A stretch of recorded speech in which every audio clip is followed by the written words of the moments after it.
Here's a little of the history of her life. She divided the nation like no other modern leader, but Baroness Thatcher certainly left her mark on the country. Some people may have found her divisive, but I think there's no doubt she changed the face of Britain. And I think she changed it undoubtedly for the better. 3 times Prime Minister, 11 years as Prime Minister. That's very remarkable by any standards. She was the grocer's daughter, Oxford-educated, the lawyer-turned-politician, and was married to her right-hand man, Denis Thatcher, until his death in 2003.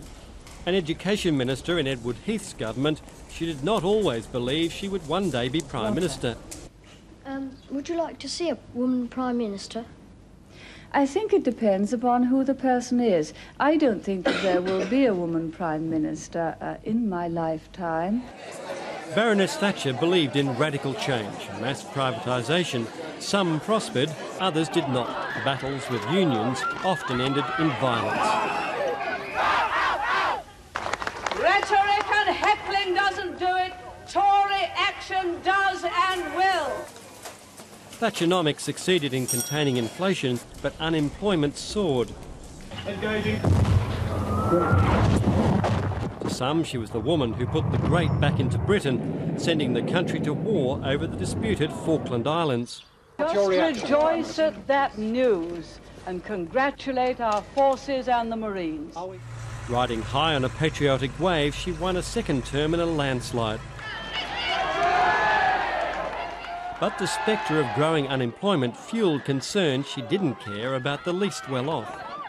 The bomb went off somewhere between 2:45 and 3. Margaret Thatcher narrowly escaped an IRA bomb planted at the Conservative Party conference in Brighton.